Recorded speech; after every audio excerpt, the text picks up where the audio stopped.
Thank you very much for the chance to be here and tell you a bit about ExoMars. So, the title of the talk was supposed to be the exploration of Mars, but what I will really focus on is a search for life on Mars. So, we will discuss a few missions, but only in as much as they have served to move forward specific key topics related to the search for a possible, perhaps, past early life on Mars. And in order to address that, we'll have to touch on many subjects, dealing with physics, chemistry, and other things, and a bit also with what people think may have been the origin of life on Earth. So, let's start by having a look at the two planets. There's a number of things that are similar, like for example the inclination of a rotational axis, but Mars is smaller, and the one thing that sets it aside from Earth is the atmospheric composition, which is what we would associate with a pretty dead planet. A lot of CO2. And if we look at other aspects of Mars relative to Earth, we see, for example, that it doesn't have a magnetosphere, although we know it did have a magnetic field in the past. It doesn't have plate tectonics, at least at present it doesn't, and probably never did in the same way as Earth does today, so a multi-plate system, which on Earth is extremely important for recycling many of the contents of the atmosphere. We also benefit from the effects of a large moon, which stabilizes the oscillations of our rotational axis, and Mars doesn't have that, and at cycles of between 50,000 and 100,000 year periods, it experiences very wild oscillations of the rotational axis. And finally on Earth we have abundant liquid water available on the surface, which you know is a very important ingredient for life as we know it. One of the interesting findings of Mars Global Surveyor during its aerobraking campaign was that there was a remnant magnetic field signature preserved on the Martian crust. And it is preserved, as you see, mainly on the southern hemisphere, which is the older hemisphere of Mars. So these contains most of the Noachian terrains, is the part of Mars that stands basically 5,000 meters above the northern plains. And you can see here how the polarity of the magnetic field has been recorded on the crust material. Interestingly enough, this points to a pretty strong magnetic field that Mars had in the past.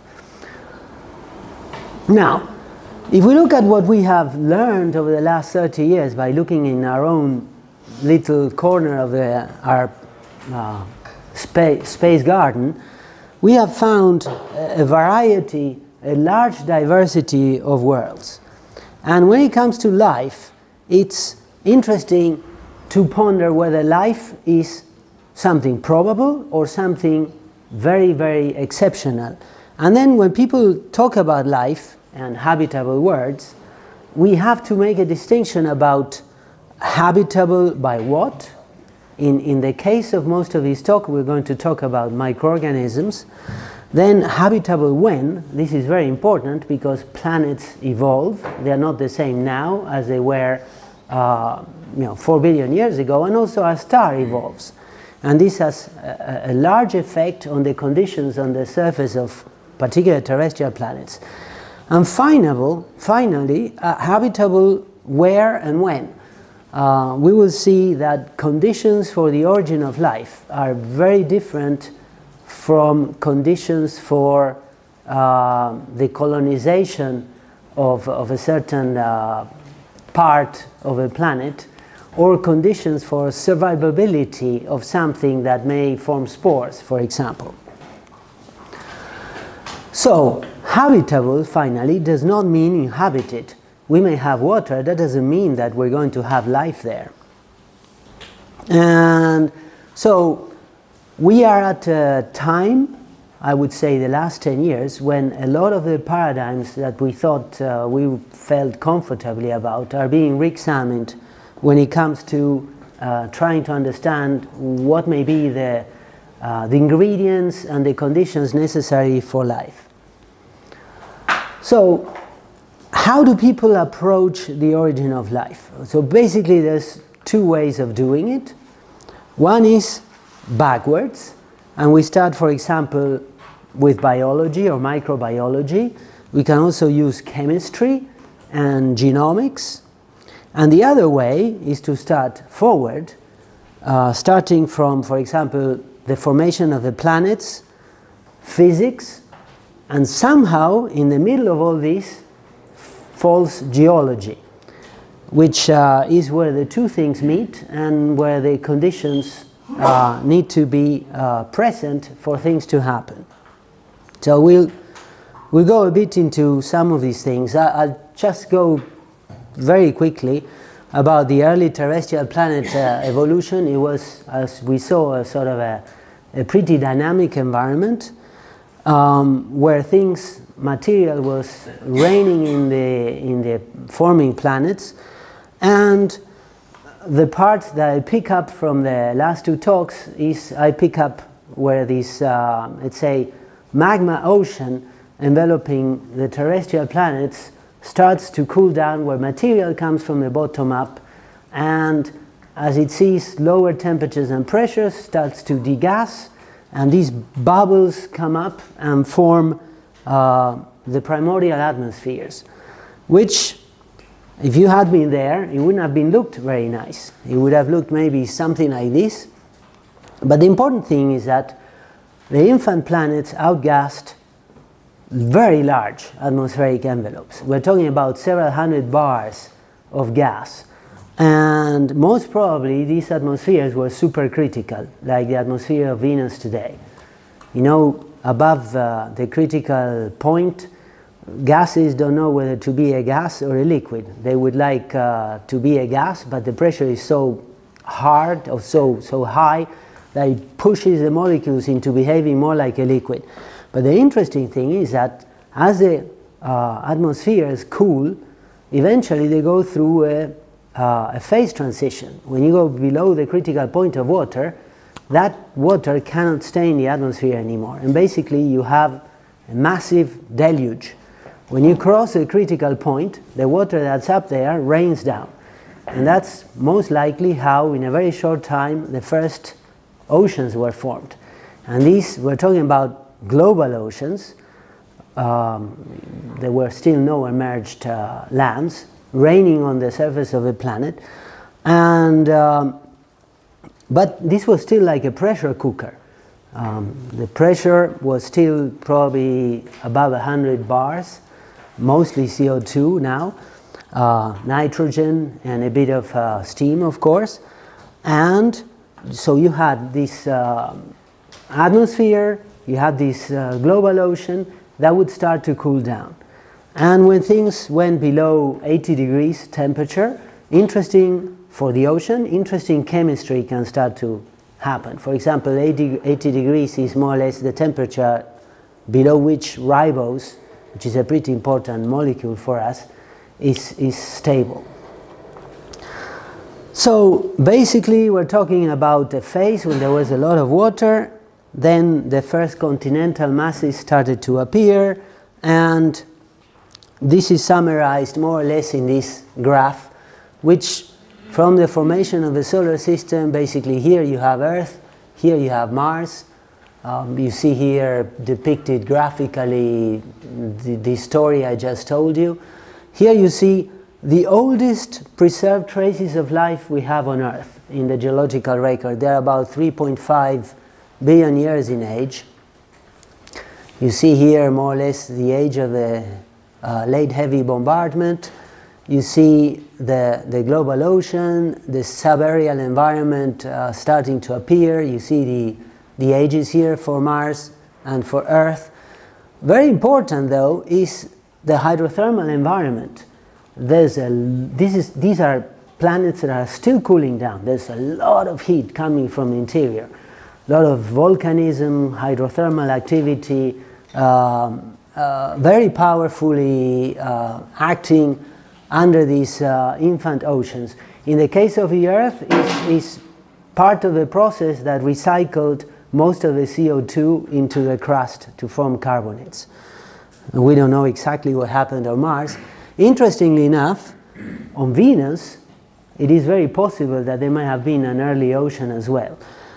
You have to consider that the luminosity of the Sun was about 70% of what it is today 4 billion years ago, and that conditions changed the further away you were from the Sun. For example, in the case of Earth, if we hadn't gotten some extra help, for example, from relatively higher amounts of CO2 and methane, the Earth would have turned into an ice sphere, an ice ball, because it was just too far away for what the luminosity was at the time. Even more so for Mars. Venus, the conditions would have been such that if you apply the black body equation, the temperature of the ocean would have been around 50 degrees or so. Now, on Mars, things took a wrong turn, more or less around here. We don't know exactly what happened, but we know that the magnetic field more or less turned off, and the planet very quickly turned dry, and basically conditions on the surface became what they are today rather quickly. So Mars quickly lost most of its atmosphere and became a frigid desert. But this period here is very interesting. There is a window of opportunity for life to have appeared on Mars roughly starting 4.4, 4.3 billion years ago. We don't know if it happened or not, but this is more or less the time when life appeared on our planet as well. So, now, what is the recipe for life? Now, a lot of people think that if you add organics to water, you get your chicken soup, but this is wrong.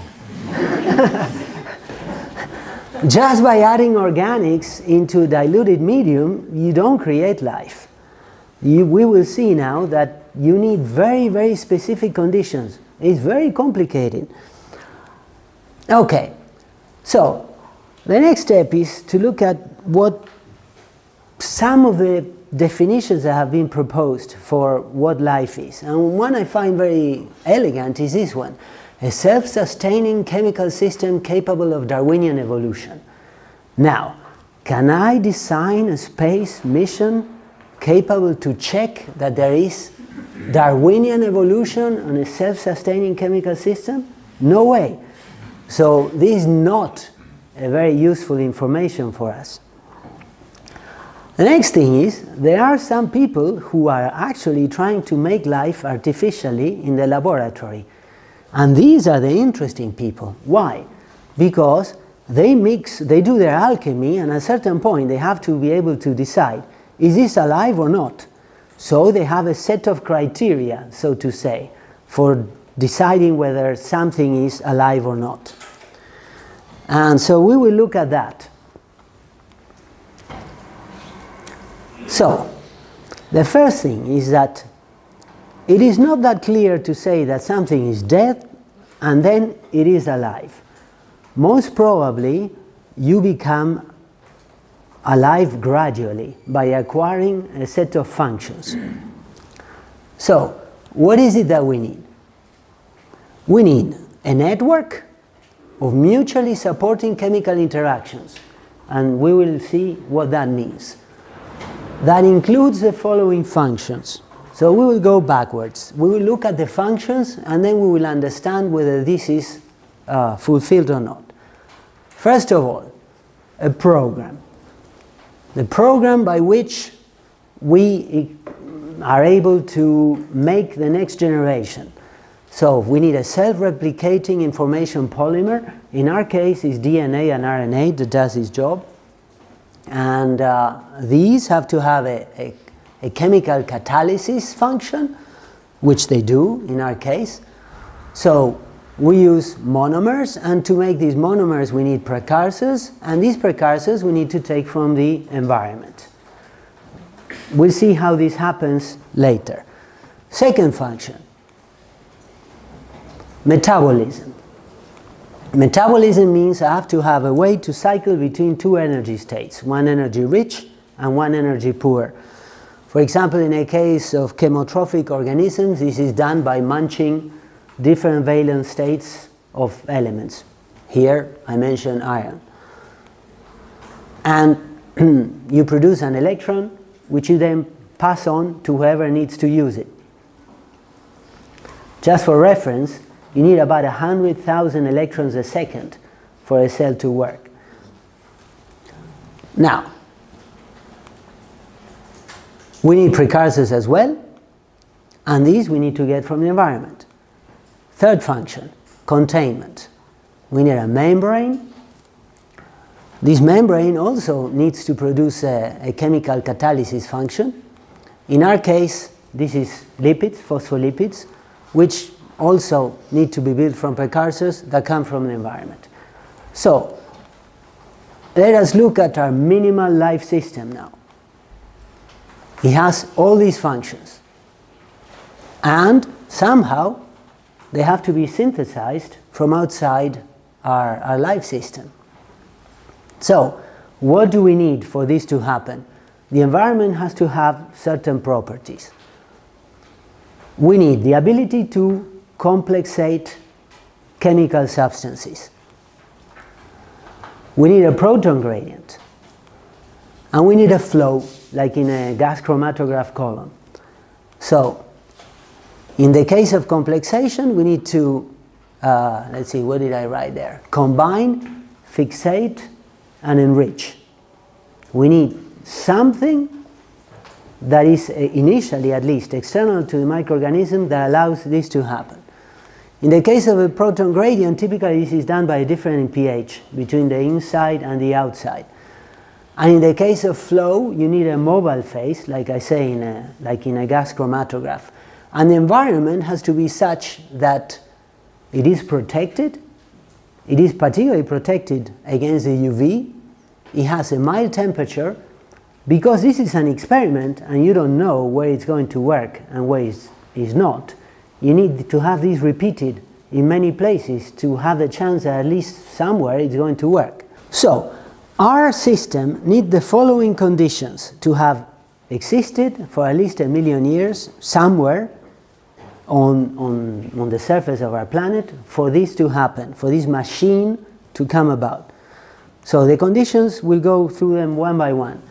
The environment has to be UV protected, which is not a given for the infant planets. Second, we need a mild temperature. Third, we need slow solvent flow. We need complexation from a chemistry point of view to be possible. We need the environment to be ubiquitous and stable. We need organic precursors. And we need a proton gradient. Now, somebody pointed to me that if you get that machine that I mentioned about, and you can verify that you have that, then you have what the definition with the picture of Darwin said you needed. But I'm not going to focus on that, on how it came about. We don't know how life started on Earth, and my guess is that we will never find out. Maybe we'll get some clues on Mars, because Mars has much older geological material than our planet does.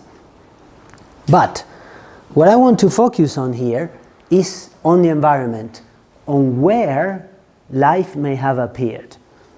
So, let's look first at organics delivered to an early ocean. Which conditions are satisfied? UV protected? Not if you are on the surface. Mild temperature? Probably. Slow solvent flow? Who knows? Complexation possible? Definitely not. At least not if you are in the bulk of the water. Ubiquitous and stable? Unlikely. It depends on where you are. Organic precursors, yes. The proton gradient, no. So just delivering organics to an ocean will not do the trick. Next one, the beach. The beach is very interesting because actually by having waves go on the beach and then come down, you actually run your mobile phase through a solid phase. So you actually have the possibility of enriching. So UV protected? No. Mild temperature? Possibly. Slow solvent flow? Yes. Complexation possible? Maybe in the grains. Ubiquitous and stable? No. Particularly if you think that when the moon was closer to Earth 4 billion years ago, the tides were much, much higher than what they are today. Instead of tens of meters, you have many tens of meters of tides. So the flow of the water on the beaches was wild. And the proton gradient, not necessarily on the beach. Let's keep on going. Subaerial hydrothermal systems on the first emerged land masses. The bad one here, but we're getting better, but the bad one here is a UV protected. If there was no oxygen on the primordial atmosphere, not much to speak of, there was no ozone, and so everything that the sun was putting out at the time in terms of UV was getting to the surface. So it's true that if you were in the shadow you were protected, but all in all there were not many emerged land masses, and the ones that were actually bathed in high doses of UV light. And finally, let's get to the good one. This ticks all the marks. Low temperature subaqueous hydrothermal systems, what we call today white smokers. Here you have it all. You have serpentinization processes giving rise to relatively complex organic molecules. You have these porous chimneys where the nutrient rich fluids are able to go through these very, very tiny capillaries and interact with minerals. So if you like, you know, your food is flowing through, all you have to do is, you know, stretch your arm and grab it. So many of the conditions are present here. And the environment could have looked like something like this. This is from a recent paper by Francis Westall.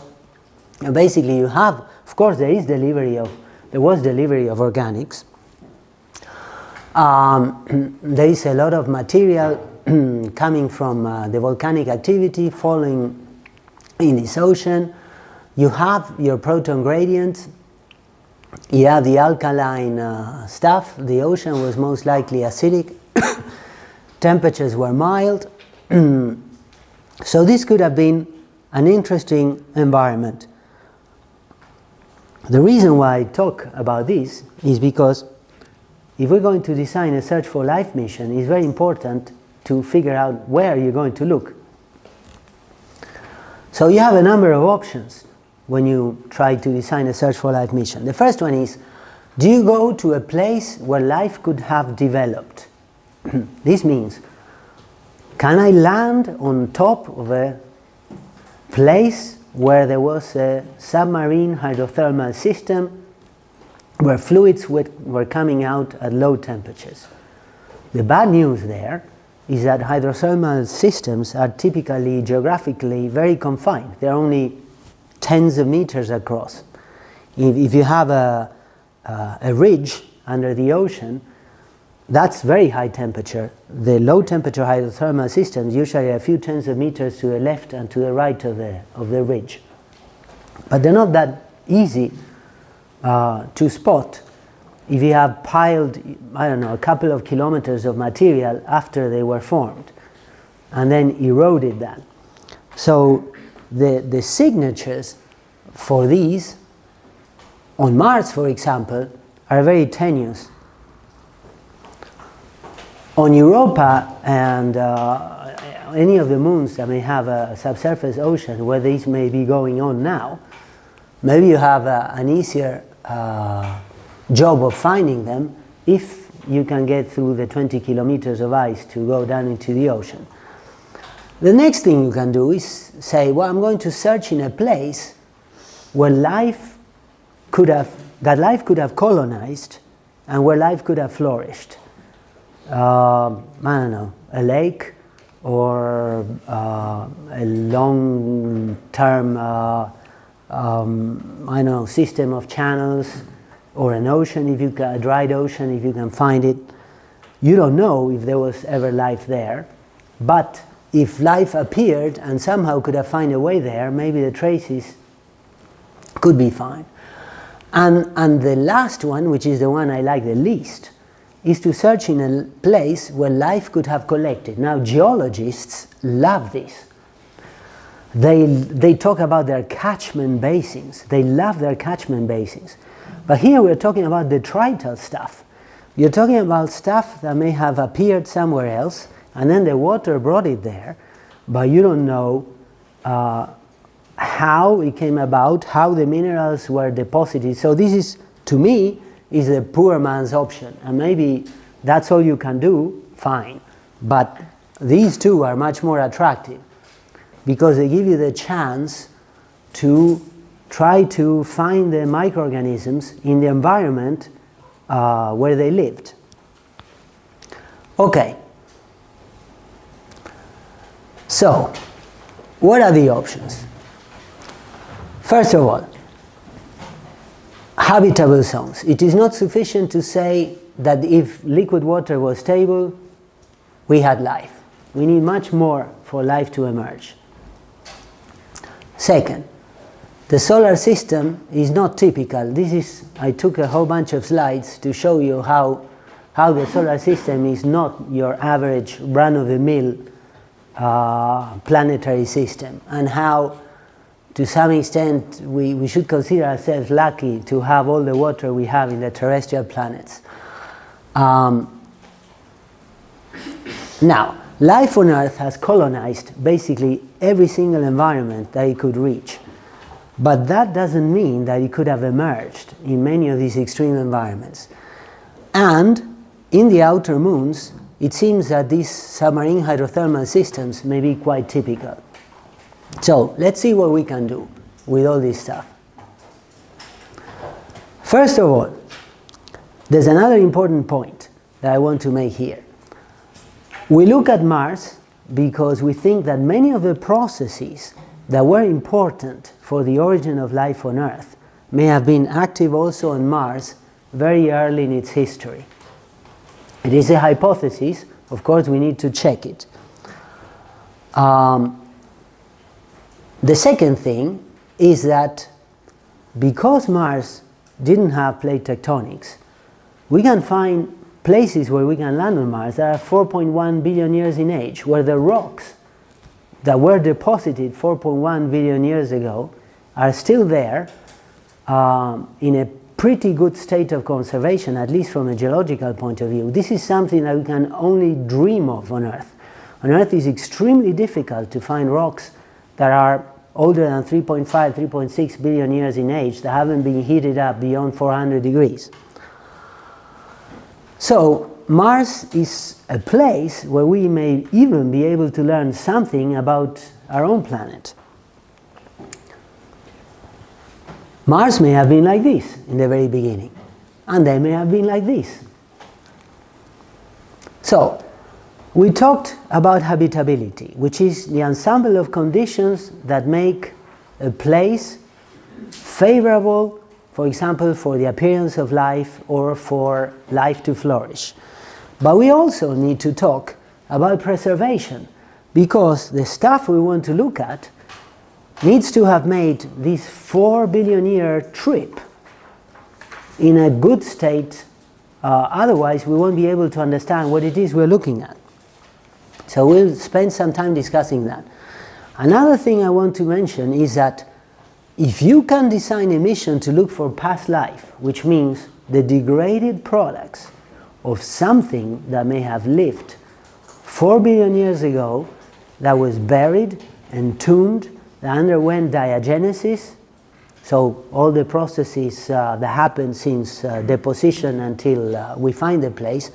If you can put together a mission that can do this, then it's very easy to do that, to detect present life. Because in this case, all you have to do is look for the Lego bricks of living cells. And these are much easier to detect and understand than these ones.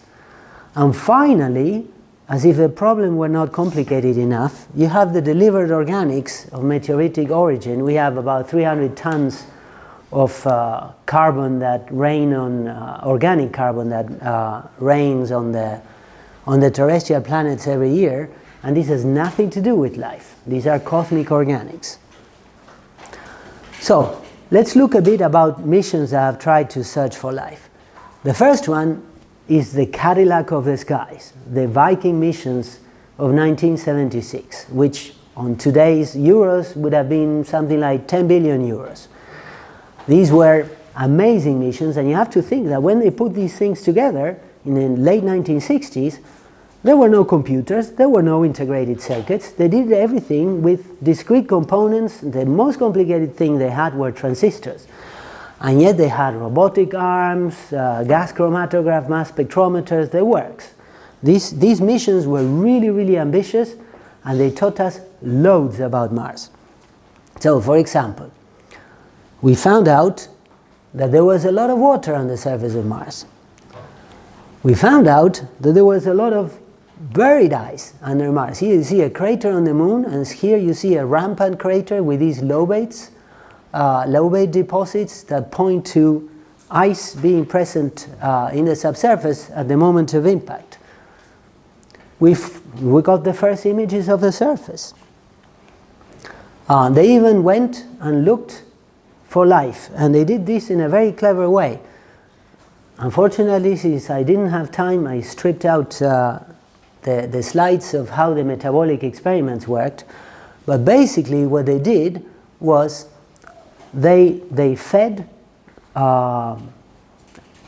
had 3 instruments looking for the metabolic response of living microorganisms. At the time, scientists were thought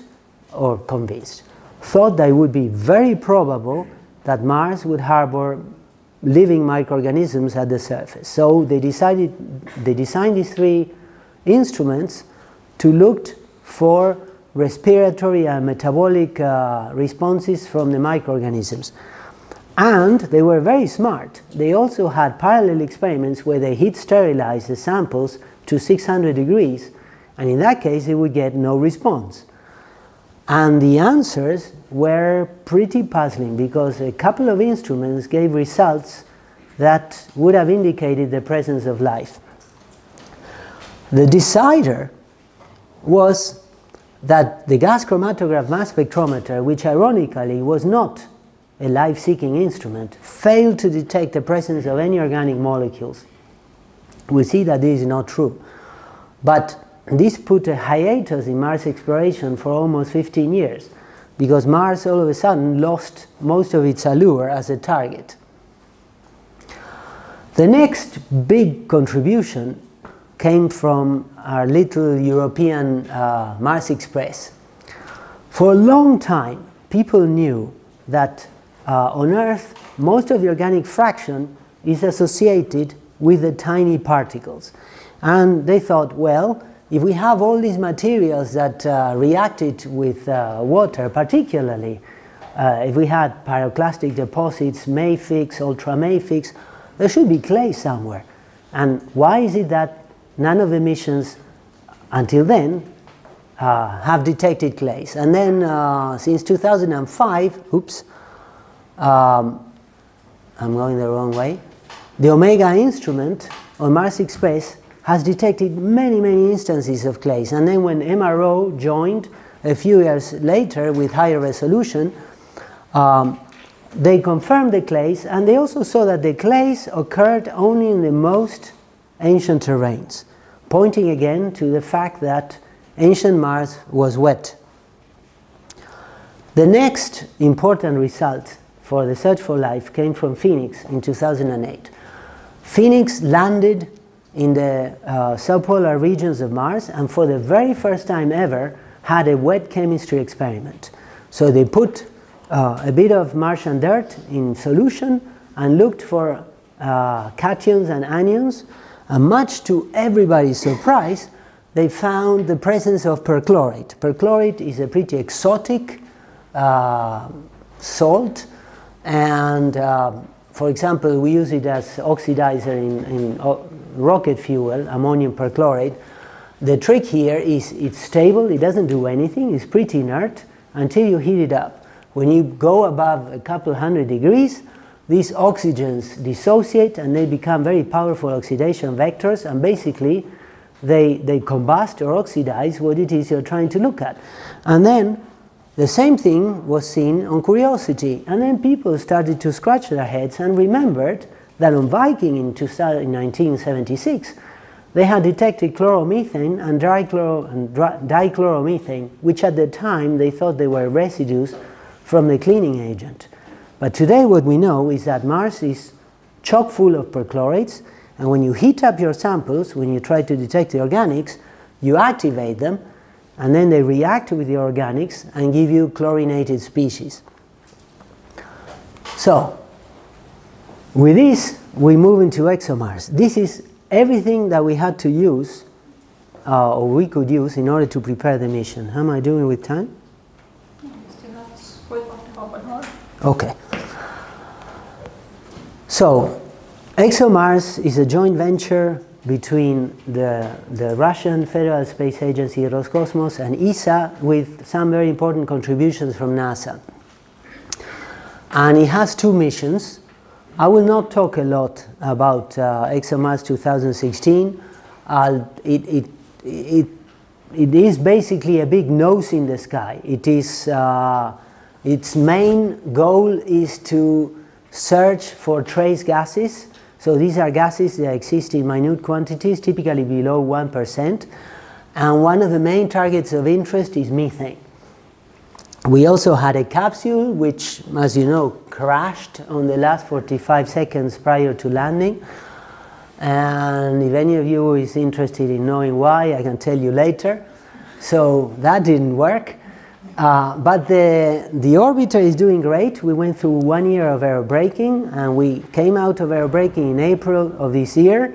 And then one of the largest dust storms ever to hit, well, the largest at least in the last 15 years, arrived. And so for the last couple of months, we haven't been able to take very many great pictures. We think we will start lifting up around October. But all the instruments are working well, and we are in the scientific orbit. So we will start coming up with results very, very soon. The first ones concerning methane will be in the EPSC in September this year. So the interest in methane comes from Earth, because on Earth, most of the methane on our planet, roughly 75 to 80%, is a result of life. Of course, it's not the only way to produce methane. You can also do it through geological processes, and most interesting among these is a family of processes between mild to hot water with some ultramafic minerals that is commonly known as serpentinization, which produces hydrogen, which then can react via other reactions, like Fischer-Tropsch reactions, to produce methane and other organic gases. I won't talk a lot about that. I'll just tell you that the instruments we have two clusters of infrared and UV spectrometers, a high-resolution stereo camera, and a neutron detector for determining or mapping the presence of subsurface ice below the surface. We get 10,000 times better sensitivity than previous missions by working in what is called sun occultation mode. You basically use the sun as a very bright infrared light bulb. So the signal to noise ratio is astronomical when you look in this configuration. So we can do parts per trillion in terms of sensitivity. Of course, when we look at the surface, where you're looking at reflected infrared light, then the signal to noise ratio is pretty bad, and then our sensitivity reduces to 10 parts per billion or so. On the top, you see what was here expanded, the sensitivity of Mars Express when it did its methane detection, and this is what we can do with NOMAD, our instrument, one of the two instruments, and ACS and TGO. And here you see the families of gases that we can look at. These have to do with atmospheric composition. This has to do with water escape and history, although MAVEN can do this much better. This has to do with organics and methane and its other products, and this with volcanic activity. And we can also do ozone. And just some pretty pictures. It's always nice to show a bit of hardware. And I'd rather move on to the next mission, which is the one I've been working on for the last 15 to 20 years. So this has two science elements. There's a whole bunch of instruments on the lander that I will show in the next slide. And then the rover has for objective to search for traces of past life on Mars, and we will see how this is done. Just so I can be sure to talk about this, because this is the only slide on the surface platform. There's 11 Russian instruments and 2 European instruments devoted to geophysics and the environment. And then instead, the rover, you will see that the front is dominated by a drill. And we will see now why this is so very important. In the back, you see the, so this is maybe bothering. In the back, you see the ground penetrating radar antennas. This little window is where a small hand comes out to collect the sample that the rover picks up from below the surface. Now we'll move up to the mast. That's where the cameras are and an infrared spectrometer. Here you see the antennas, the navigation cameras. I'll now show you a bit of what's inside. You see the drill needs to assemble a number of shafts to reach its full depth. The front is dominated by the analytical laboratory drawer, which has to be ultra clean because that's where the organics detection is performed. In the back you see the service module. This is the battery pack, the 2 radioactive heating units, 2 transmitters, inertial measurement units. These are the instruments. Here's that little hand I was discussing. There's a rock crusher. We will discuss all of this stuff in a second. So this is just to show you that this is not just only models, it actually exists. That's here you see the analytical laboratory integrated, that's a service module.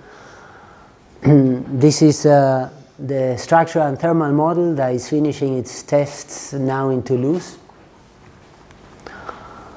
Now, the interesting thing, now we'll go through the instruments. You have to remember that the mission has to go from panoramic scale, so 100 meters to tens of meters, all the way to molecular scale. Because the mission is not about physics, is not about geology, it's about organic chemistry. And we will see why this is the most important set of biosignatures we can go for. So, all the measurements have been conceived as nested measurements in scale. So you go from large to small, but each measurement is embedded in the previous one. So we start with the cameras. The cameras, we have a stereo pair that see like a 50 millimeter objective on your camera, and then in the center there is one single high resolution camera that is like a 300 millimeter objective. And this allows us to obtain images with this field of view and embedded in them the ones with higher magnification.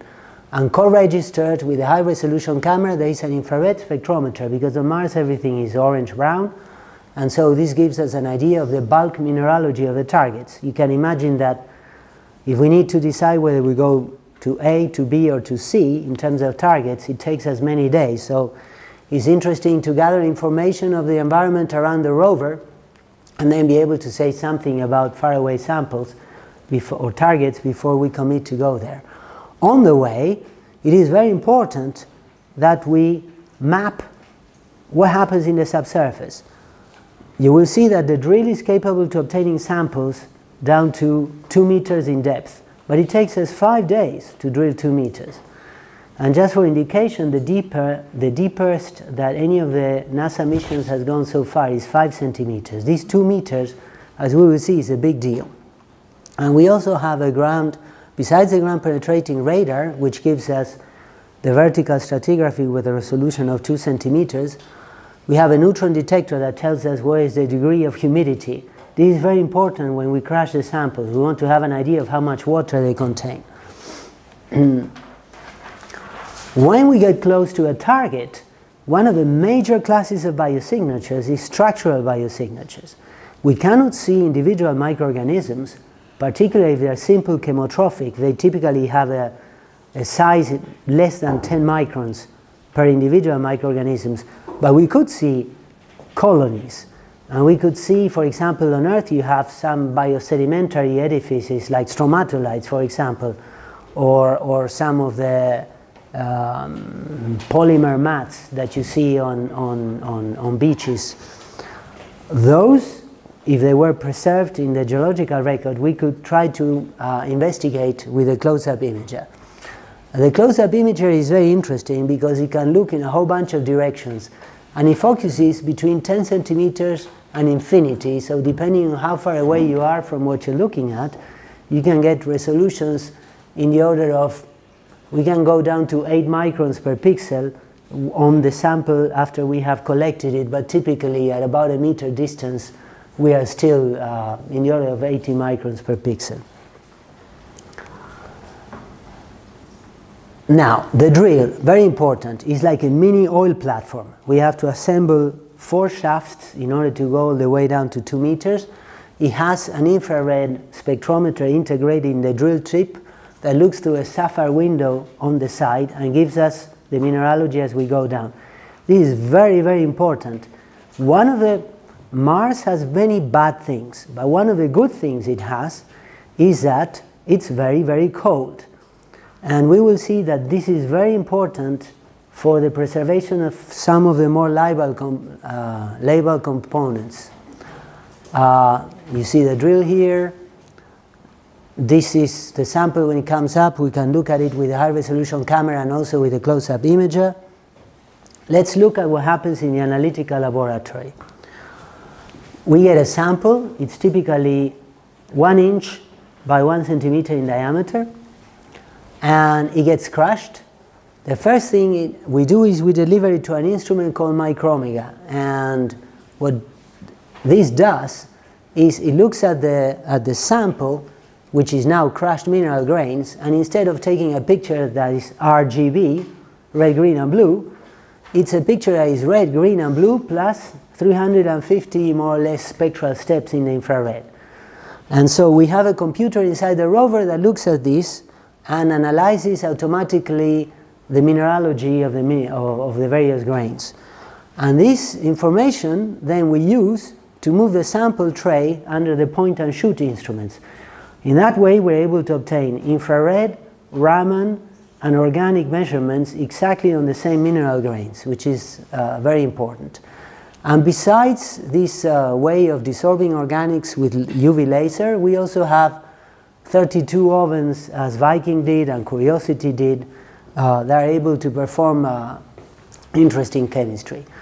So if you look at cosmic organics, you more or less see a continuous distribution with many of the little molecules and relatively fewer of the larger molecules. Instead, life doesn't work like that at all. Life specializes. It builds what it needs. So one of the interesting things that we can look at with MoMA, which is a wide or a range detection instrument is we can look for islands, or what we call clusters of organic molecules. We can also look at the relative spacing of these peaks, because this is a very important signature of enzymatic activity. Typically, for example, when you build fatty acids, the enzyme replicates always using the same template. So if you see certain separation between the peaks in a chromatogram, for example, this is very important. We can also look at chirality, which is another interesting property of organic molecules. We know we have left-handed amino acids and right-handed sugars. So if we see it has to be a large enantiomeric excess, because you also have some enantiomeric excess in meteorites, and this has nothing to do with life. But if you have a very marked enantiomeric excess, that's also a very important biosignature. So this instrument is the heart of the mission. It has a larger mass than all the other instruments put together, and a nice price tag of more than 100 million euros. It's the most expensive instrument we have ever worked on. But on university is about the size of this desk, and on ExoMars is about this big.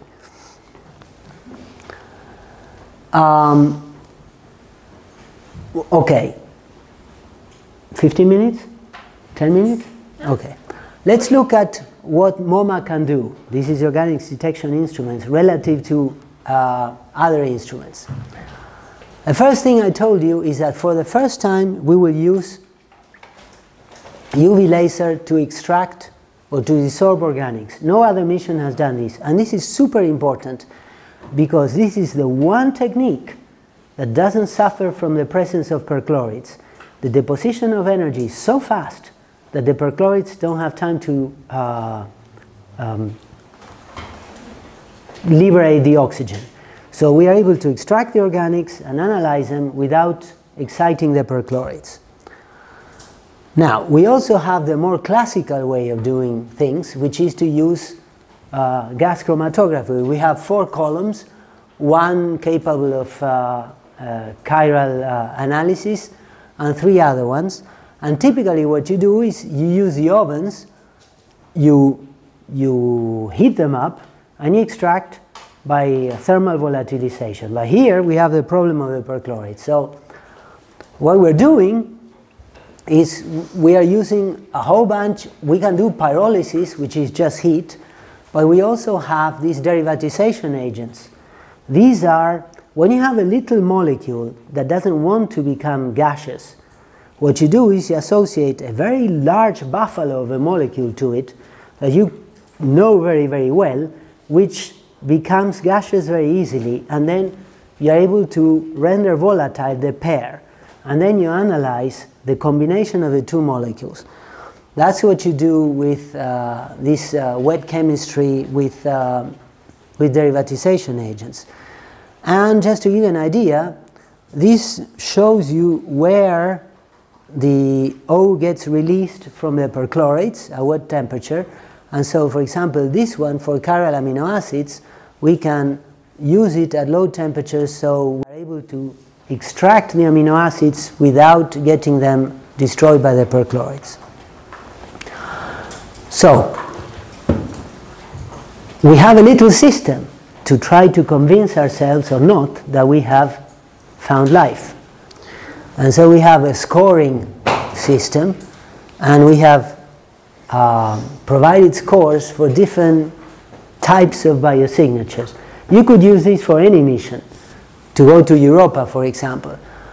Now, if you could detect all of these, you will get 200 points. We are telling you that if you can score 100 points, you have proven that you have found life. And we have tried this on 4 samples, 2 Martian and 2 terrestrial. And on one of the terrestrials, we barely get to the limit. It's very, very difficult even to get the 100 points. Now, the things that have a gray background, we cannot address on the mission. So we don't do isotope analysis on ExoMars, and we cannot image individual microfossils. This is something that you could do on Earth if you were able to bring the samples back. And one other thing that is very, very important, the first thing you have to do when you land on Mars is you have to run a blank check through your organics instrument to be able to prove that you haven't brought any organics with you from Earth. Only after you have proven that you are squeaky clean, you can start your chemistry mission. But what you can see from here is that most of the score is on the chemicals. The chemical biosignature is extremely important. Okay, very quickly. Why do we care about the subsurface? This is the breakdown of organic molecule composition on a cell. Let's say Escherichia coli, which is a pretty typical one. We all have it. And what you find is that most of the organics are in the form of amino acids. Of course, you have all these proteins everywhere, and they inhabit the bulk of the cytoplasm. So they are in the volume. These, however, are very liable. They're very easy to destroy. In fact, after, the same goes for the nucleobases that are part of RNA and DNA. After a microorganism dies and all the organic components are released into the ground, these guys disappear relatively quickly. The ones that are the hardiest are the lipids, which is what membranes are made of. But look how many, 0.7%. Now, these guys, they tend to hang around for billions of years under the right conditions, but there's not that very many. So what can we do to see if we can also target these guys? So let's look in the subsurface. Why? Because it's cold. It's like a freezer. The temperature during the day is 0 degrees, the temperature at night is minus 120 degrees, and the temperature, if you go 50 centimeters below, is the average between the two, minus 60 degrees. It's better than a freezer. It's great. So your organic molecules, provided they're not destroyed by ionizing radiation, will sit there waiting for you for a gazillion years. So, but radiolysis destruction is really a problem. It follows a very simple law, where this is the molecule abundance after radiation, the molecule abundance prior to radiation. That's a radiolysis constant, which is different for every molecule, and you have to calculate it if you want to find out what it is. And that's the cumulative radiation dose, which is over the entire lifetime of the molecule after it was deposited. So what can we do with this? We want to calculate that. We need to estimate these two. The important one is, how do we find out what is the dose? Now, we were lost until 2014 when Curiosity, which has a radiation detector, actually measured these. Before then, it was just models. And we started to work on ExoMars way before that, so I will show you how things changed. This is the work that got it all started.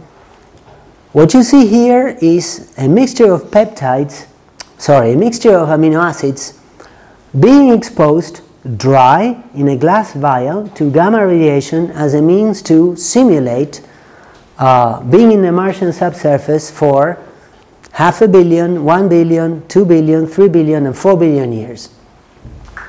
And this is a surviving fraction. So that's 1. If you get no exposure, that's 1,000 times fewer molecules, and he gets really dismal very quickly. And this is the burial depth. So when we started, we said, what is, I mentioned already that we want to be able to look at amino acids because they are 63% of the dry mass of organic components in cells, because they are the only ones that preserve biochirality, and because they can survive for billions of years if they are protected from radiation. So when we started, we thought we could sustain a degradation of 10 to the minus 3 relative to the original presence of organic molecules on the rocks and still be able to detect. So we said, we need to drill. If we want to detect something that was alive 4 billion years ago, we need to drill at least to a depth such that we can detect this. So we said between 1.5 and 2 meters. Then, when Curiosity landed, things were not so bad. The curves moved there. So it looked like now we could get by with less than 1.5 meters. But work on Earth also progressed. So analysis from some of the oldest rocks on Earth showed that the organic composition is in the order of 10 to the minus 4.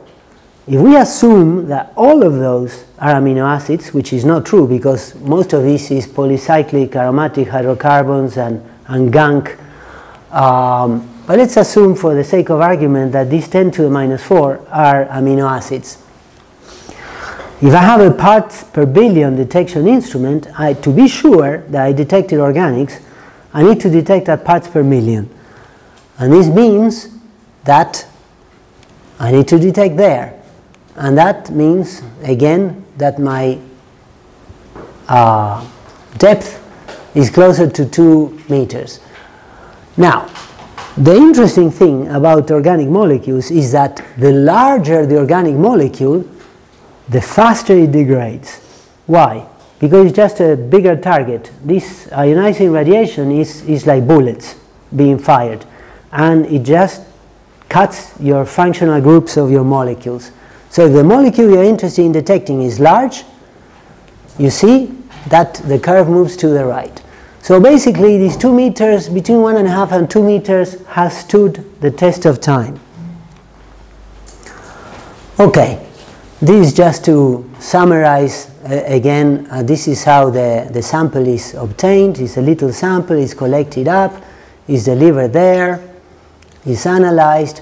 The lifetime of the mission nominal is 7 months. During that time we expect to analyze in the order of 20 samples. We expect to look at 6 places, a few hundred meters apart.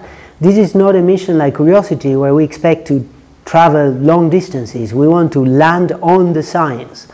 And we want to spend roughly 1/3 of the time moving and 2/3 of the time analyzing samples. And this is the reason why we go to 2 meters. We want to go below the oxidants and the ionizing radiation degradation horizon. If you are interested in knowing more about this, there's a special issue of Astrobiology describing all of the instruments and the mission. It came out in July, August last year, or June, July last year. This is a summary of the instruments and the main countries behind them. And I want to finish by spending 2 minutes on the landing site, because the quality of the landing site is paramount to what we're going to find on this mission. So I mentioned that we're going to analyze 6 places, and on 2 of those places, if we find something interesting, we want to do what is called vertical surveys, which is on one place we collect samples at 0, 50 centimeters, 1 meter, 1.5 meters, and 2 meters to see how things change with depth. But this is an operation that takes us in the order of a month and a half. So we want to be sure we do it somewhere where it is important.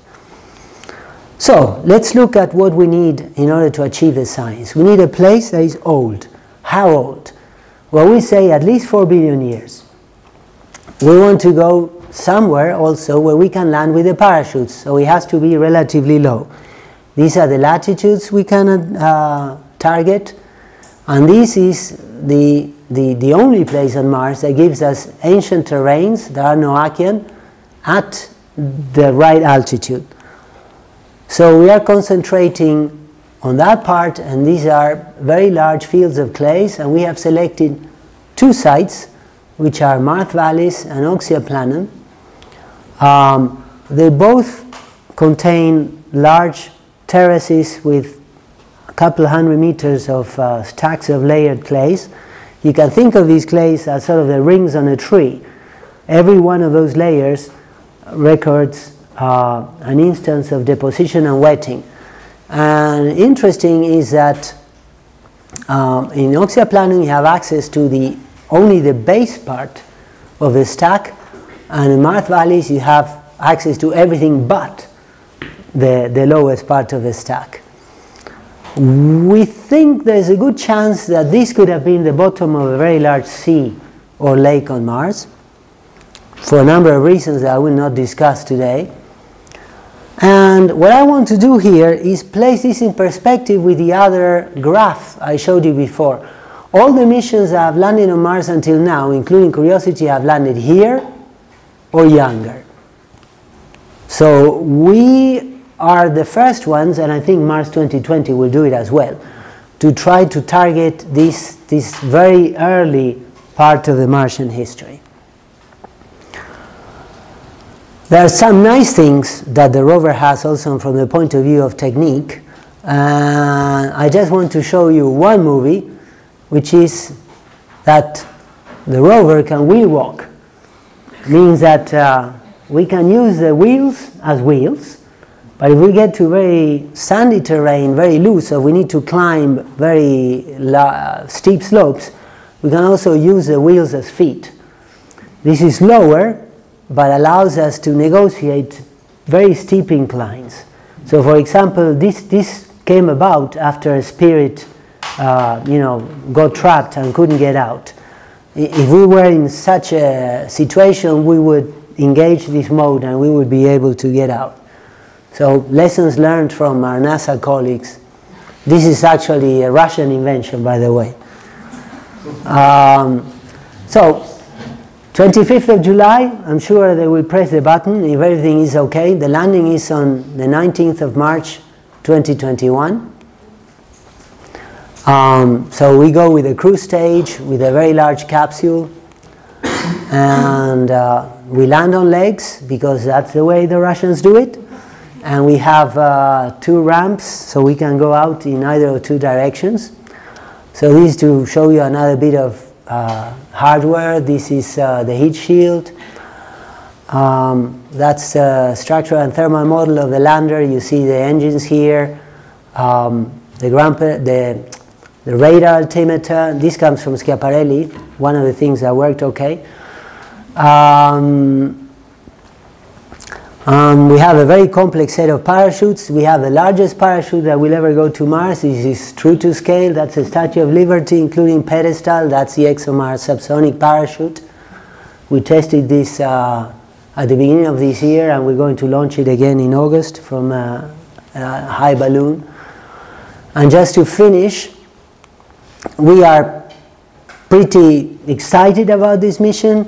We are very, very interested both about what the surface platform will be able to do in terms of understanding the present environment of Mars, but particularly about being able to travel back in time 4 billion years and explore what we hope will be, or will turn out to be, the bottom of a large sea or body of water on Mars, and search for the first time for organic molecules in a place where we trust they will be well protected, and have a good shot at trying to find out if there is a chance that there may have been life on Mars. I give us 50-50 in terms of being able to say anything conclusive. I am convinced we're going to find organic molecules because Curiosity has found them already, but I think that the easy pickings close to the surface are meteoritic. To be able to have a shot at biogenic organics, we'll have to look in the right mineral matrix. And here we know we have large stacks of clays, but what I'm really, really interested in is in hydrothermal veins.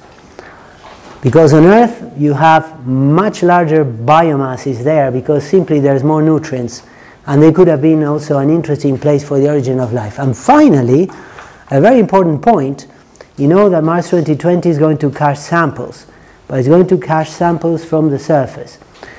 If we find that the juicy stuff lies in the subsurface, This may give us pause and may cause us to consider sending another mission to cache also subsurface samples to bring back to Earth, because on Earth we can do much better than we can do on Mars with robotic means.